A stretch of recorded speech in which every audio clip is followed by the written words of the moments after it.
no matter how smart you are, I am always a step ahead of you.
Ẹ̀yin olólùfẹ́ Yorùbá movies káàkiri jákèjádò, sinimá tuntun ńlá kan ni mo tún gbé wá fún yín ní ìkànnì yìí.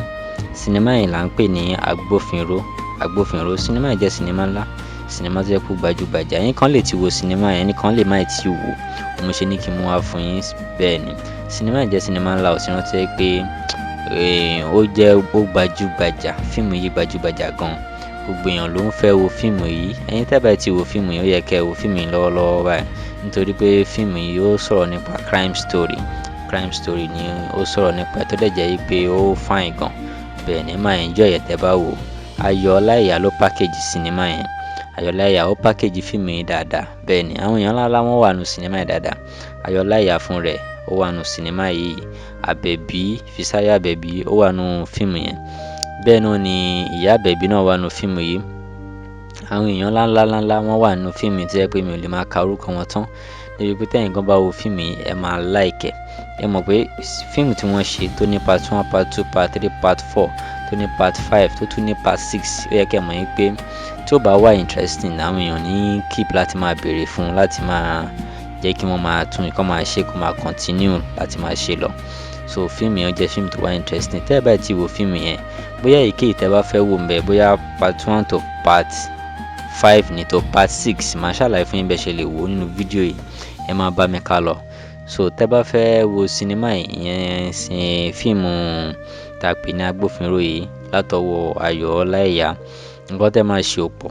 Ẹ kò rí dájú pé ẹ like fídíò tẹ́ ń wò yìí. Ó ṣe pàtàkì, ẹ like, kẹ́ dẹ̀ subscribe channel yìí. Ẹ subscribe channel yìí, kẹ́ tọ́ notification bell yín.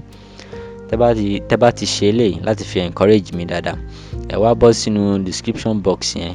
Ẹ rí link yẹn tó jẹ́ part 1 ló indicate part 1 ní Agbófinró, ètò indicate part 2 Agbófinró, ètò indicate part 3, part 4, part 5 bẹ́yìn, látòrí part 1 dé part 5. Link ẹ̀ ó wà nínú description box fídíò tẹ́ ń wò gangan. So èyíkéyìí tẹ́ bá fẹ́ wò ńbẹ̀ lẹ́kọ̀ọ́ máa click. Bóyá part 1 lẹ́yìn tí wò tẹ́ ẹ ti wò 2, ẹ rí link ẹ̀ ńbẹ̀.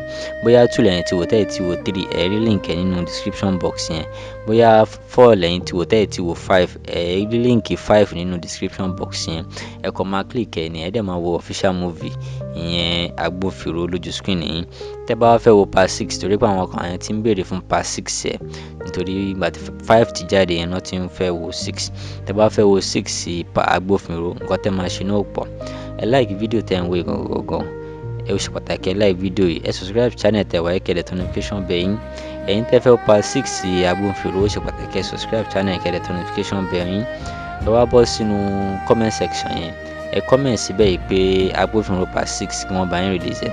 Agbófinró part 6 kí wọ́n bá yín release ẹ̀. Eléyìí ṣe pàtàkì, kẹ́ demand dáadáa fún fíìmù yìí. Torí tẹ́ bá ti demand fún fíìmù yìí dáadáa, wọ́n máa jẹ́ kí wọ́n lè tètè mú wá sójú ìwòran yín.